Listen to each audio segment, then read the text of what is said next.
About some theorems for John Wilson, and then I'll lead on towards saying a little bit about model theoretic stability theory, what it means in the context of pseudofinite groups.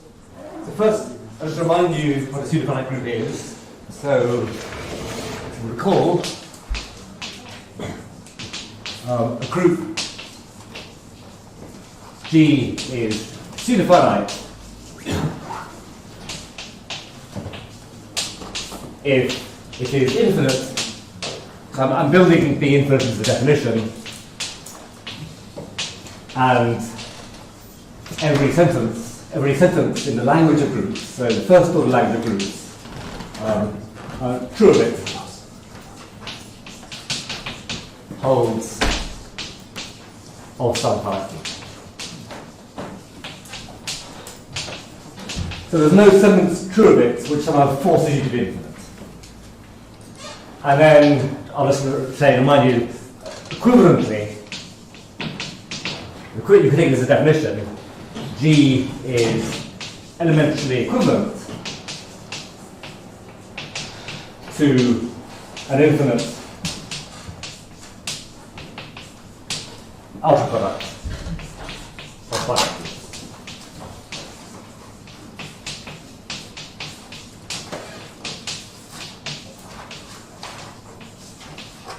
Elementary equivalence means has the same theory. In other words, satisfies all the same sentences.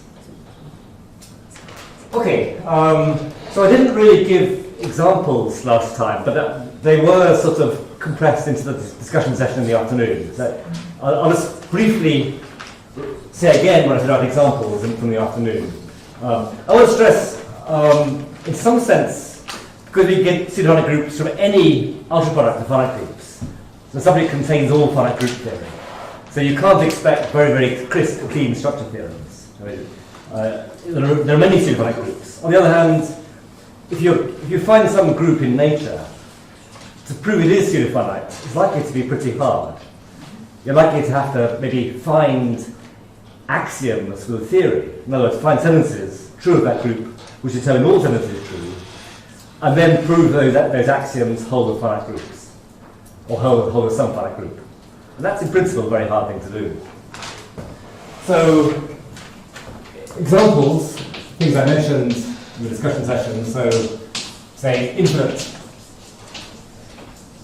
elementary abelian P groups.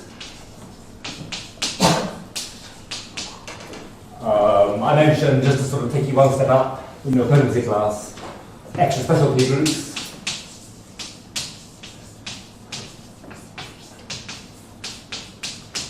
And I mentioned things like SL2 F, where F is a pseudo-finite field.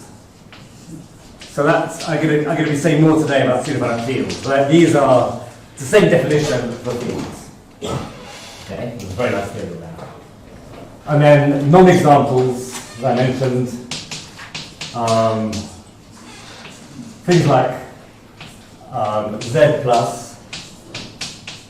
because there's a sentence which is pretty clearly an axiom of infinity, namely the map x goes to x plus x is 1-to-1, not onto.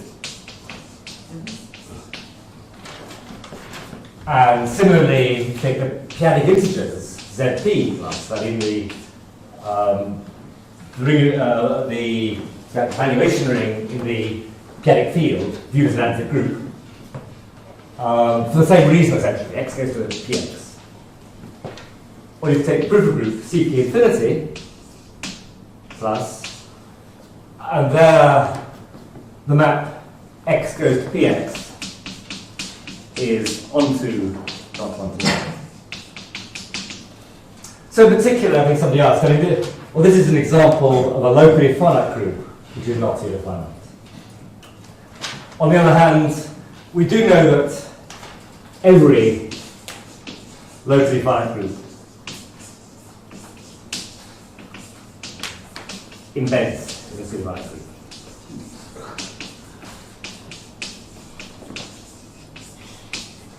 I mean, you can back this argument. And then finally, I just mentioned this question,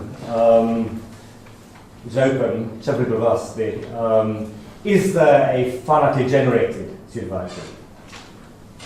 So here, the question, is there a finitely generated pseudofinite?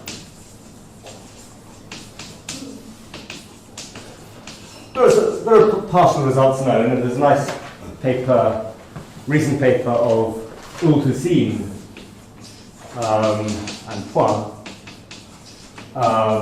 So they show, for example, that if a group was soluble by finite exponent, well, you couldn't get an example which was soluble by finite exponent. So some things known. Seems to be clear. Okay, that's just sort of going back to the last talk. So I want to start by saying something about pseudofinite fields.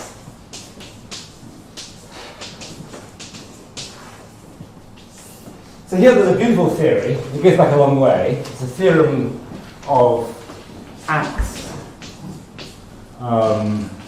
In 1968. He was looking at decidability questions in finite fields and gives a complete algebraic characterization of pseudofinite fields. The theorem says that an infinite field F is pseudofinite if and only if, well, three properties, three algebraic properties.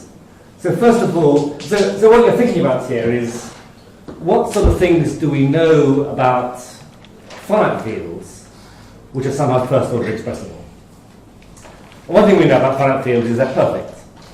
So, and that's going to carry across to a pseudofinite field. So if F is perfect, in other words, i.e. either characteristic 0 or characteristic P and F equals F of P, a real F of P. Now, maybe it's slightly surprising that in a pseudo-finite thing you could get characteristic 0. But the point is that if you say took an ultraproduct of fields F2, F3, F5 and so on, then any sentence of the form 1 plus 1 plus 1 P times will be false almost everywhere. So the ultraproduct will be characteristic 0. So it's perfectly reasonable which are characteristic 0 occurring here. So that's one condition we need. Second, F is what's called pseudo-algebraically closed.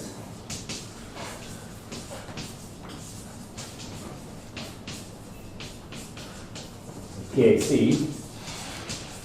So this means that every absolutely irreducible variety, so that's a variety which remains irreducible when you view it as the algebraic closure. If it's defined over F, then it has an F rational point. So every absolutely irreducible variety defined over F has an F rational point.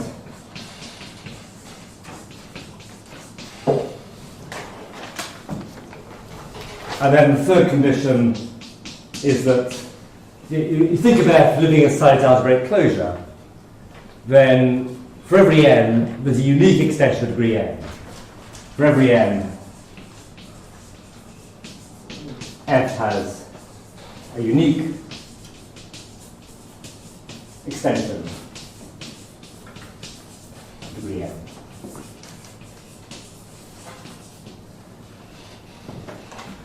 So, I don't want to spend too long on this, but just thinking about it briefly. So, these are all conditions which in some sense hold of finite fields. So what do I mean by that? Well, certainly this holds of finite fields. Okay. This statement here is not literally true of finite fields, but the point is that if you have such a variety defined over a finite field FQ, then in a sufficiently large extension of FQ, it will have an F rational point. And this is essentially Langdale. So substantial number theory feeding into that. And this is also essentially an elementary statement. So the field FQ has this unique extension FQ to the n, essentially. Okay, so that's one comment. These things, in this sense, hold in finite fields. Also, they're, in some sense, first order expressible. So you can say, the sentence says, if the characteristic is P, then the element is a P fruit. You can say that. There's a collection of evidences which says characteristic 0 together. For every n, you just say 1 plus 1 plus 1, n times is not 0. So you can express this. This statement,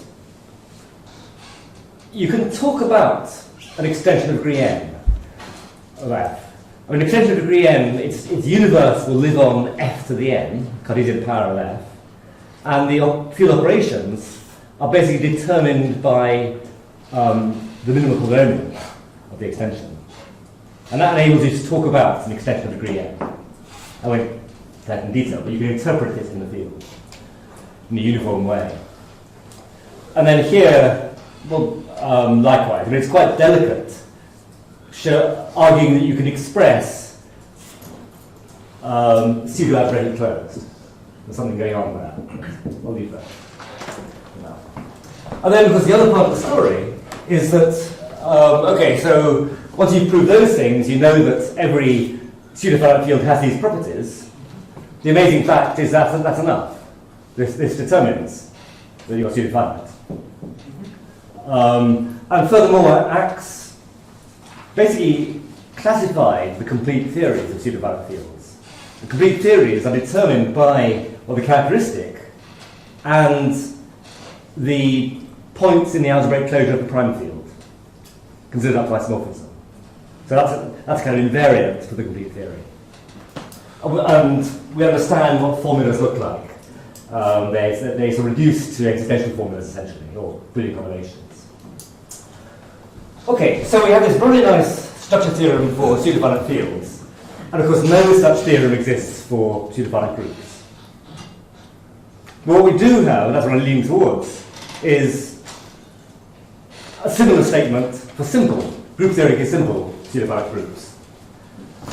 So this is the theorem in 1995 of John Wilson.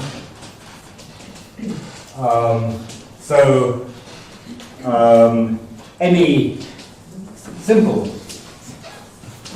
pseudo-finite group. So it can be algebraic over the prime field? Sorry? It can be algebraic over the prime field? And is it unique then? Or is it yes. Right, yes. A simple pseudo-finite group is, I never quite know this comment, whether I should be saying Chevrolet group or group of Lie type. I'll use the word Chevrolet group and you can complain. I don't know, but it's a Chevrolet group. Possibly twisted.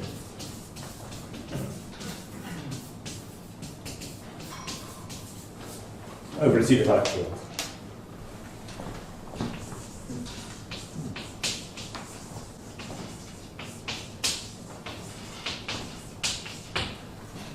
So we're picking up groups like PSL2 pseudo-finite fields, or things like 2G2 of a pseudo-finite field, where the pseudo-finite field would have to have the right characteristic, be something like an ultraproduct of fields of the right characteristic. Of pseudo-finite field. Oh, sorry. Yeah, thank you.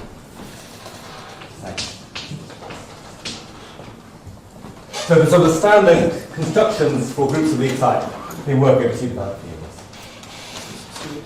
This means that the Tarski monster, is not a counterexample for question, and it's not. Yes, that's right. Yes. So yeah. You're not going to get a simple group, which is sort of bizarre, turning up to the counterexample. That's right. Yes. Yeah. That's right. So the way John Wilson phrased it, it wasn't is, it was is elementary equivalent to. But so this bit here is a slight strengthening. So this is addition via results of Mark Reiter. So strengthening elementary equivalent to isomorphic was his. Okay, so I'll just say something about the proof of this.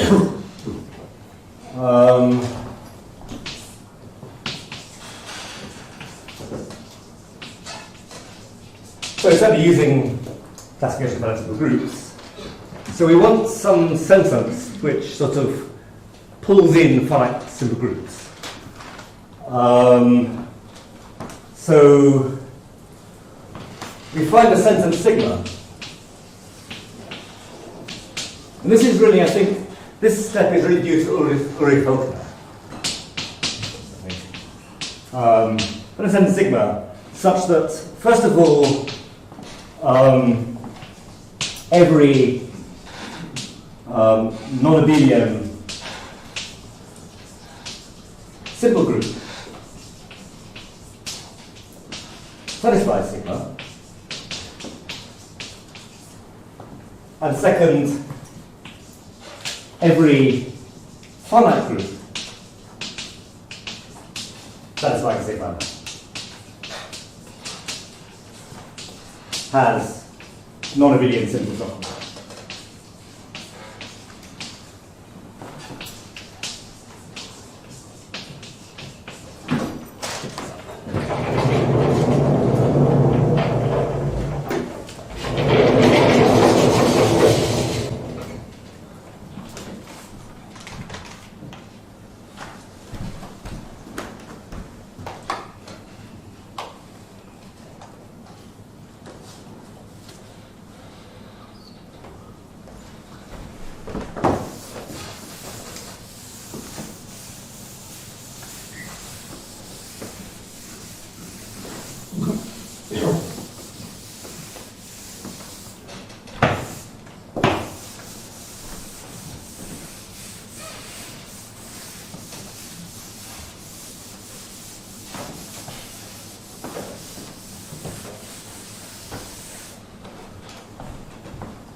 Okay, maybe it's worth, I mean, what you're trying to do here is something like characterize simplicity in the first sort of way. Because the first sort of comment is that when you say a group is simple, what you're trying to say? You're trying to say that for every element G, not the identity, and for every element H is a product of conjugates of G and G inverse. Okay? And of course the problem in making that first order is you don't know how many conjugates are needed.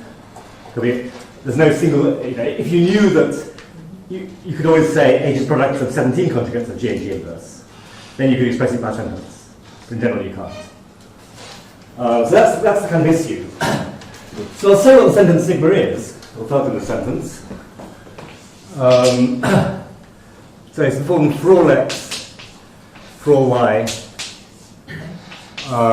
if x is not identity, and the centralizer of x and y is not identity,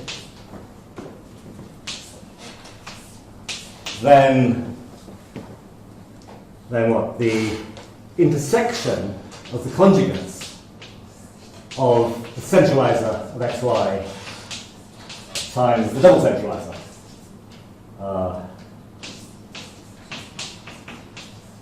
So you take this thing, conjugate it, that's 1. A bit of a mouthful, a bit hard to see what it's saying. So, just is that supposed to be double centralizing? That's right. So this is the centralizer of this group here. Yeah, sure. Yeah. So proof. Let's just see proof of A. Why it works for A. I won't talk about B. Why does it work for A? So the G B non-abelian simple. And suppose we've got an x and y satisfying this part, the antecedent. So x, y, and b, x not equal to 1. And suppose that, let's write h as this centralizer. Suppose that's not equal to 1. So this holds, right?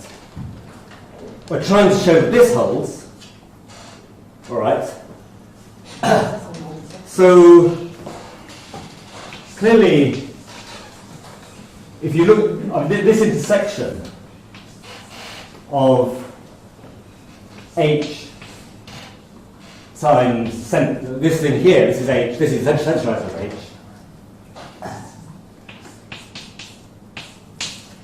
Clearly, that intersection is normal in D. Okay. We're trying to show it's trivial. We know our group is simple. So if it's not trivial, it's whole G, right? So if non-trivial, it equals G. So in other words, this this intersection of conjugates is the whole of G. In other words, each of these groups is G. So H, centralized in G of H, Y equals, centralized G of H, equals G. And because this is centralizing that, this forces that H is normal in G. But now, as H is non-trivial, because we said it was, could be why I thought it is, as H is non-trivial, H equals G, that's simplicity. And what does that mean? That just means that X is in the center of G. Okay.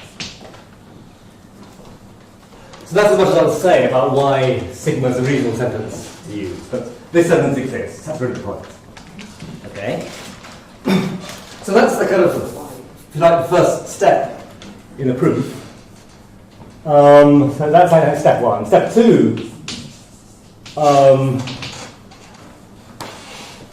You get from this that every simple pseudofinite group is, well, let's say, elementally equivalent to, has the same theory as an ultraproduct of, well, we know finite groups, but actually of finite symbols.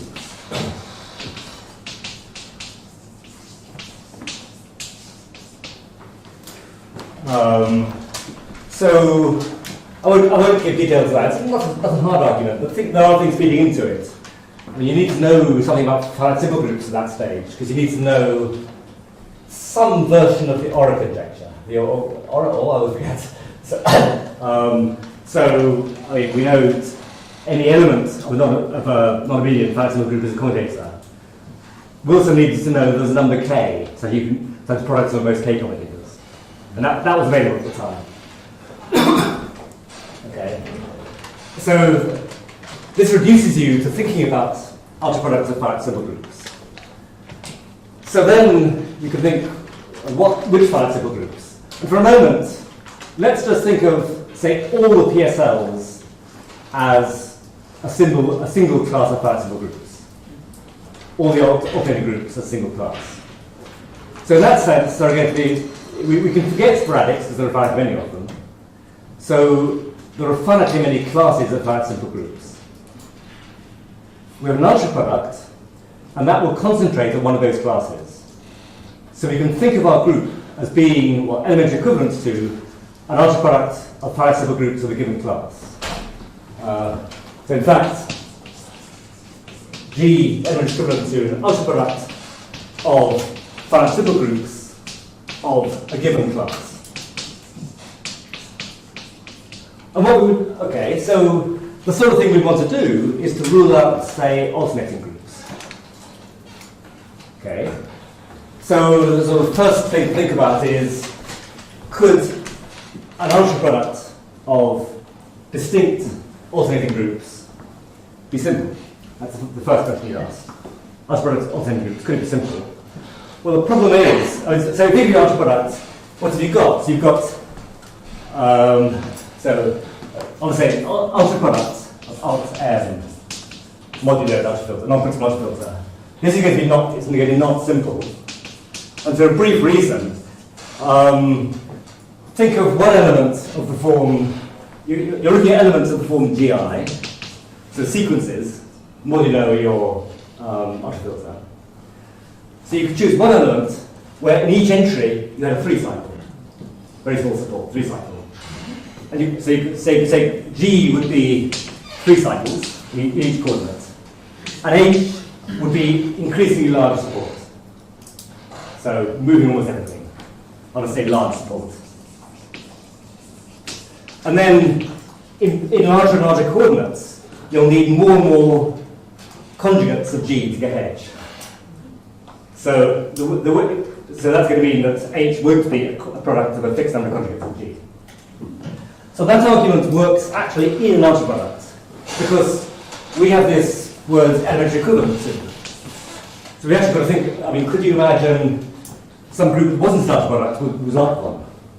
So I mean, you need to do more than that. So what actually you can do is you can show that there is one formula which picks out, say, all the 3 cycles, uniformly non-linear groups, or actually, Donaldson does it with products of 2 cycles. So one formula which picks out elements of very small support, and another formula which picks out elements of very large support, uniformly non-linear groups. And if you can do that, then this sort of argument works. So what that says is that the simple groups couldn't be alternating groups. And for the same sort of reason, they couldn't be PSLs, PSLNs, for increasingly large n. So you can suppose if they're PSLNs, it's all the same n. And then it's the Q that's going to be increasing, and what you're really doing is getting an ultraproduct of PSL n Qs, as Q increases, and that's going to be a PSL n pseudofinite field. So that's the strategy. Okay. Okay, I wanted, rather briefly, because I'm going to use them, to mention 2 other results of John Wilson around here.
Let's go to the more recent results of John. So the theorem,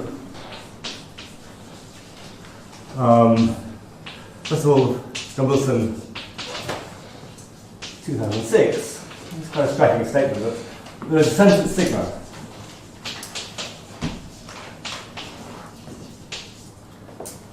such that if G is a finite group, then G satisfies sigma if and only if G is finite. And then the second statement, which is one that I'll be using later, is that this Wilson 2009, there is a formula 5x in the language of groups such that if G is a finite group, then the radical of G, the largest soluble normal subgroup of G, is exactly the solutions of phi. I'll say G satisfies phi.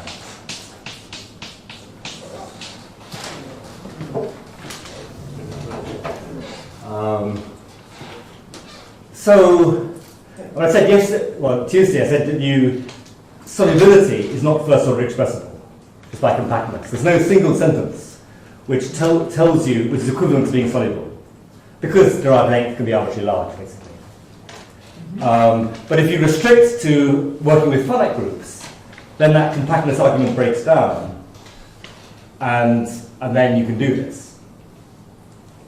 And this is then you can uniformly talk about the radical. Just briefly, I'll say what this sentence figure is, just for interest. It says, but does not exist G not equal to 1, such that G is a product of 56 commutators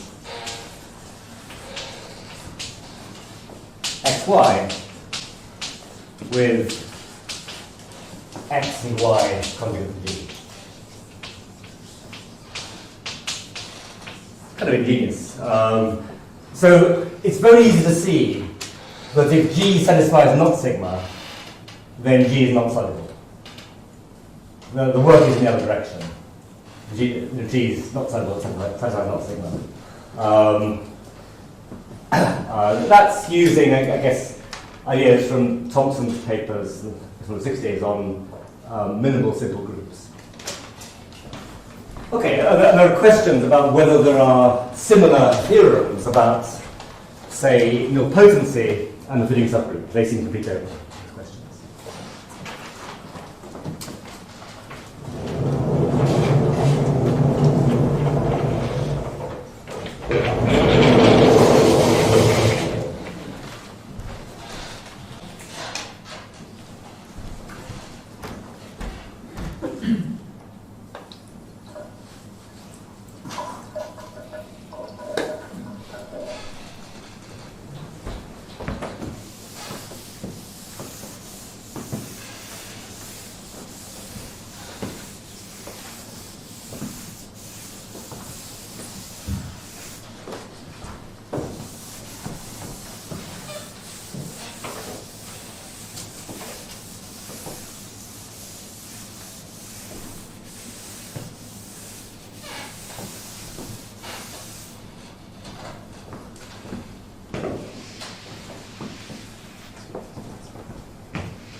Okay, so what I want to do now is to move a little bit onto this concept of model theoretic stability theory, which really hasn't been mentioned yet still.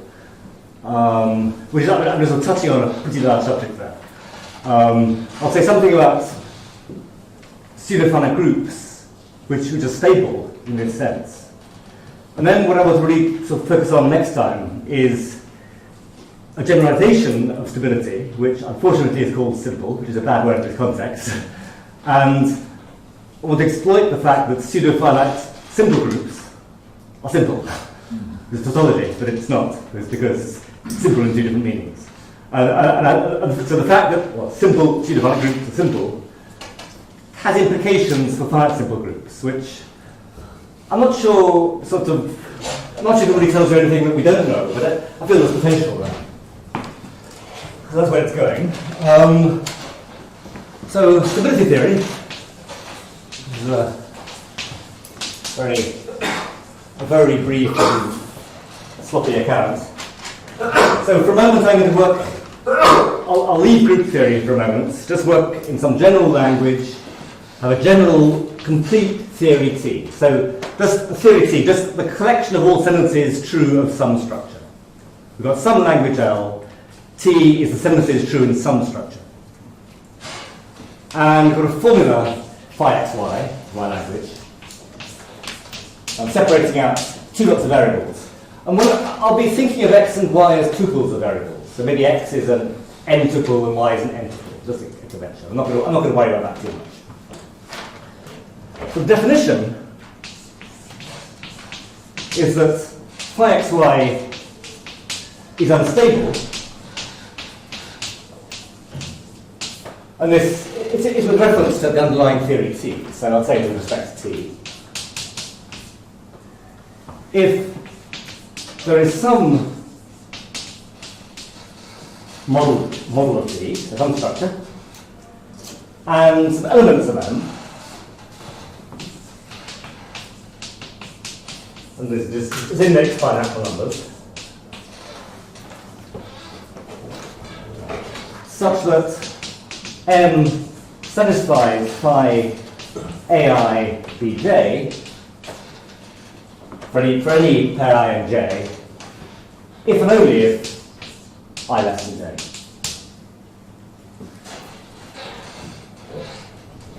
And then T is stable. Stable theory is what we like if no formula is unstable with respect to T. So we're ruling out this kind of phenomenon. So just sort of quickly to sort of picture what this is saying. It's saying that somewhere in our structure we can find, say, elements A0, B0, A1, B1, A2, B2, A3, B3. I'm not worrying about any equalities and so on. We have these in the structure. I can think of phi as giving a bipartite graph. So where you have an edge between AI and Bj, precisely if phi holds. So it's saying that the edges are going like this.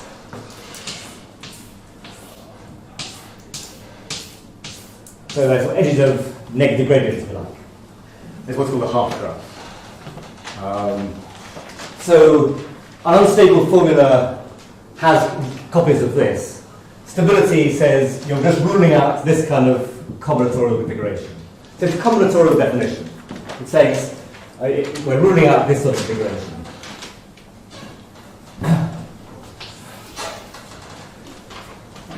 So I think it's this rose, I mean, it got developed, this notion, in the 1970s mainly.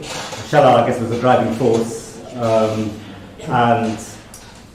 it was, I think, pretty. I don't want to say too much about the overall sort of big picture, but I think this one theme was to somehow divide first order theories between those where you could classify the models and those where you couldn't, for a positive reason, namely there are too many models. That was sort of the idea, too many models of each cardinality. That was sort of the philosophy, I think. But it's had byproducts. In particular, if you have a stable theory, you have a very nice abstract notion of independence. So stability gives a well-behaved notion of independence between subsets of the model. So it's usually written something like this: A independent from B over C, so read A independent from B over C. So using stability, you can write down a definition of what this should mean, and the various axioms you can write down. For example, it's symmetric. You can solve over A and B here. There's a bunch of axioms, and in fact, there's a theorem which says that a theory is stable precisely if there is a notion of independence satisfying those axioms. So you can characterize stability from these axioms. I won't give the axioms, but you can characterize it. And one can think of this as a kind of generalization of linear independence in vector spaces, which are stable structures, or say algebraic independence in algebraic closed fields, which are also stable. It's kind of it's a kind of generalization of fairly concrete notions of independence.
Okay, so just get some examples. So examples of stable structures.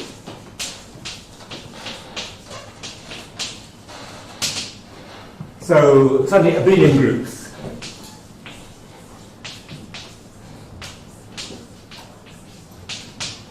More generally, an abelian group is a Z module. Modules in general are.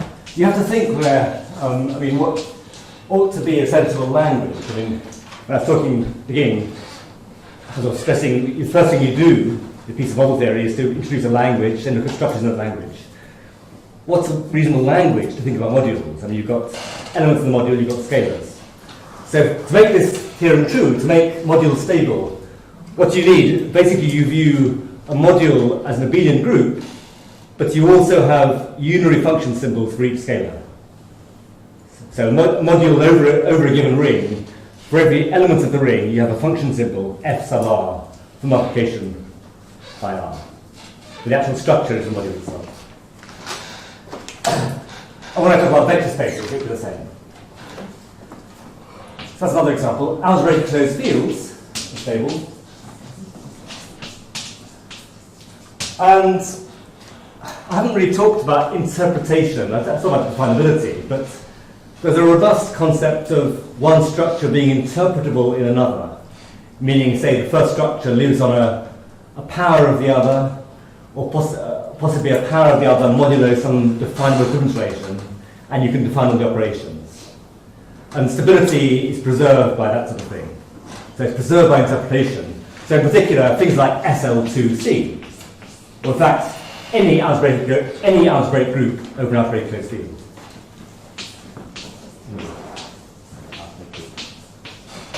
Over algebraic closed field. And for a long time, if you were thinking about groups, you weren't getting very much further than this. There were certain constructions of token groups, but not very much more than this. And there was a concrete conjecture, I mean, Greg's very much part of this story, but the conjecture that there's a strengthening of stability called finite Morley rank. And there was a conjecture that every simple group of finite Morley rank was exactly an algebraic group over an algebraic closed field, which is still open in full generality. but it seemed for a long time that one wasn't getting very much beyond this kind of terrain for groups. Then there was theorem of Seller, so we also know free groups are stable. That's the result of Seller. And it's also free hyperbolic groups. So there's a reasonably rich supply of groups with stable theory. On the other hand, we've been thinking about pseudofinite groups. So, in some sense, our nicest examples of pseudofinite groups are things like SL2 of a pseudofinite field. So, in analogy with this, you might hope that SL2 of a pseudofinite field is stable. That breaks that down horribly. So, pseudofinite fields are not stable.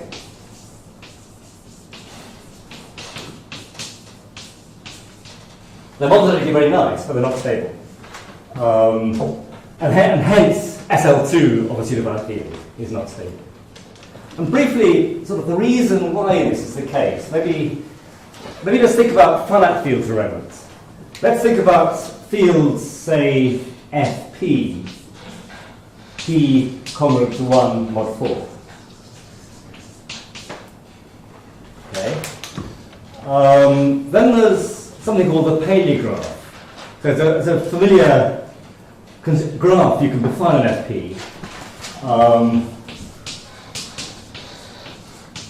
So the vertices are the elements of the field, and you say that A is adjacent to B, I'll write it like that, A adjacent to B, if and only if A minus B is a square.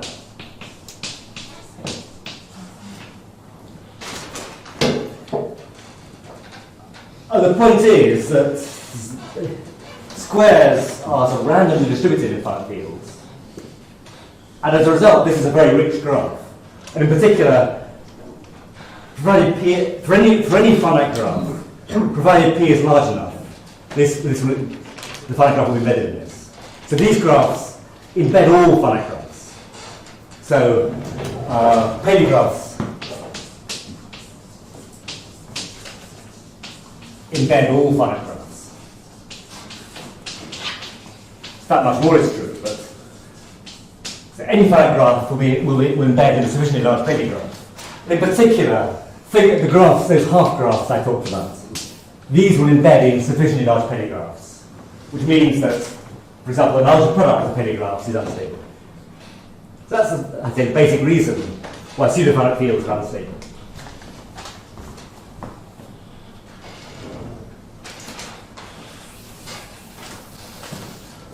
Okay, so what does... So the formula will be AI minus BJ is the square? Or That's right, yes, that's right. Yeah. So what does stability tell you about a group? I mean, it tells you a lot. I mean, I'm not going to say very much. There's a rich theory of stable groups. But one key fact, which was proved early on, this is the Baldwin-Zaxel theorem, 1976. I think Jan Zaxel has always been somewhat surprised to find himself quoted so heavily in multi articles. But it says that if G is a stable group, a group with a stable theory, then there is K such that any chain of centralizers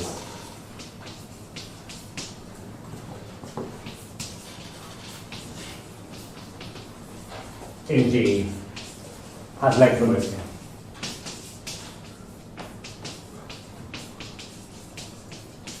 So in particular, you've got a descending chain condition on centralizers, which is a kind of familiar thing that was heavily looked at in group theory a long time ago. So it's a sort of generalization of something you'd get in, say, algebraic groups, linear groups. Generalizers of elements. Yes, or centralizers of sets, as they get. In fact, the same is not general. That you're really working with the formula xy equals 1. So formula for xy. But the Baldwin-Maxwell theorem is really a theorem about any formula, but it's most commonly used in this way. So in chain, you mean you take the centralizer of the centralizer of the centralizer? So that's the chain you Yeah, but what it's saying is you won't get an infinite, an arbitrary long chain of such sets. So you can't find sets, say A1 contained in A2, contained in A3, contained in A4, such that we can centralize those sets. They can strictly get down. That's what I mean. Yeah. Should these be finite sets? So should these be finite sets? It actually doesn't matter. So in particular, this says in particular that the centralizer of any set A will be the centralizer of a finite subset of A. As a consequence of this. Is there something similar for group algebras or group moments about descending chains or descending chains? I'm not quite sure. That doesn't ring bells for me. Like find Noetherian. Right. I don't know if it's about that, but yeah, I don't know. So, does it mean that this case is just?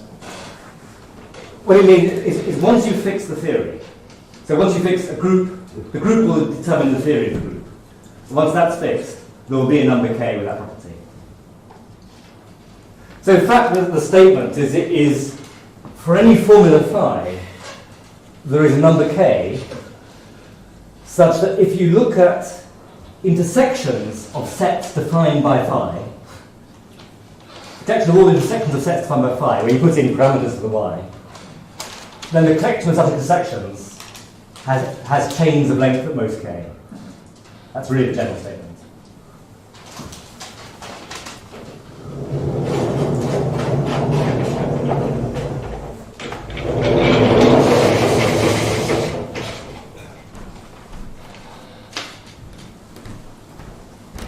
So it's only the formula that has to be stable, or the whole. That was a bit careful now. It's a good point. Because a lot of stability theory is done locally, where you just say the given formula is stable. I would think it probably is a local result, but it just isn't yet. Yeah.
Okay, so I wanted to mention, in this context, putting these things together, results of myself and Katrin Tent from, I don't know, 2006, something like that, I forget.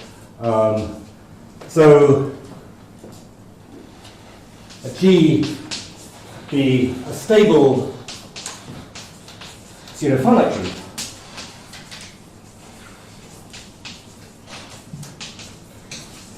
Then G is soluble in finite.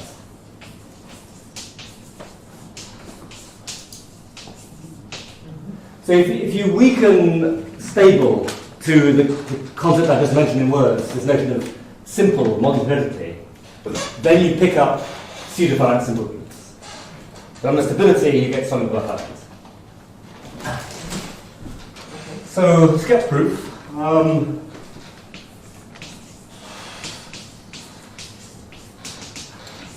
So first of all, so we've got a pseudofinite group. So we have that it's elementary equivalent to an ultraproduct of phi.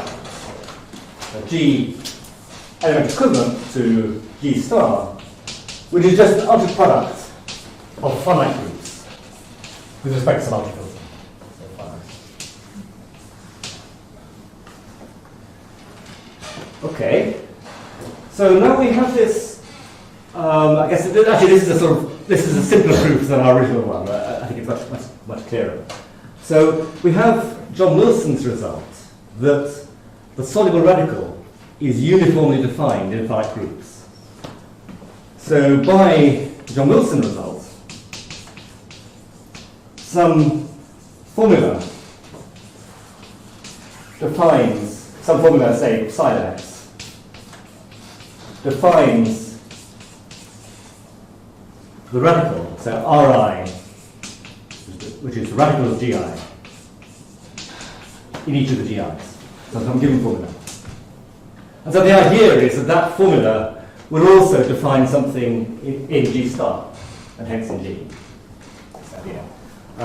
We're going to claim that what it defines is soluble of finite index. So we claim that Gi mod Ri is bounded above in size. And when I say this, I'm being quite sloppy. I've put an ultrafilter around. What I really mean is, for some large set of I. Okay. So there is some D and some set in the ultrafilter, such that for all I in that set, this has sizability. Okay. So if not, so if on some large set of i's this is unbounded, we look at the socle of Gi mod Ri. So that's the product of the minimal normal subgroups.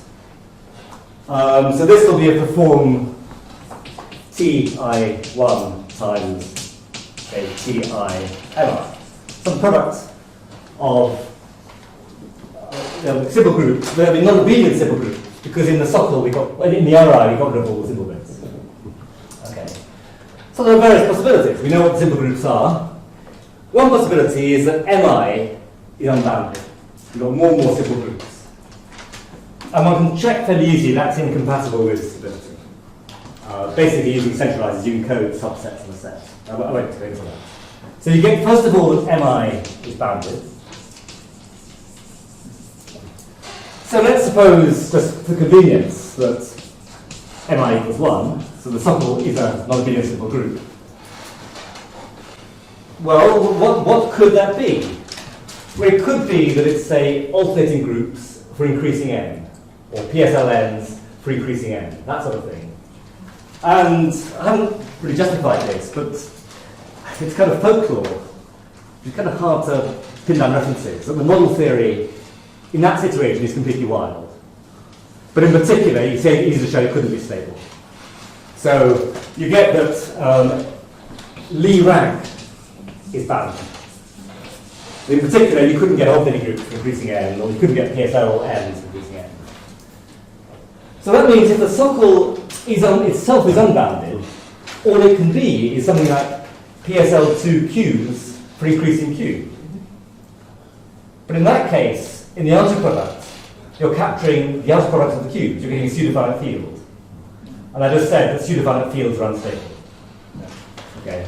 So pseudofinite fields are unstable. I should finish that in a moment. So that tells you the socle is bounded, and that tells you this is bounded. So now we've got this formula of John Wilson picking out this subgroup of bounded index. And this subgroup is an ultraproduct of soluble groups. Now the only remaining problem is we want to know that that ultraproduct of soluble groups is soluble. There's an issue there. You can imagine that it might be an ultraproduct of radicals of increasingly large derived length. But there's a nice result of Kukro, which says that if you work in finite groups and you bound the maximal length of centralizer chains, then the derived length is bounded. So, sorry, among finite soluble groups. So, in finite soluble groups, sorry, I'm making too small here. Finite soluble groups, derived length is bounded in terms of length of centralizer chains. That's hard to brief, but we know, because I've got a stable group, that we have a bound on possible lengths of stable of centralizer chains.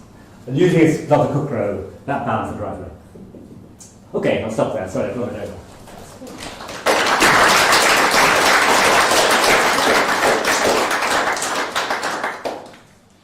Comments, quick questions?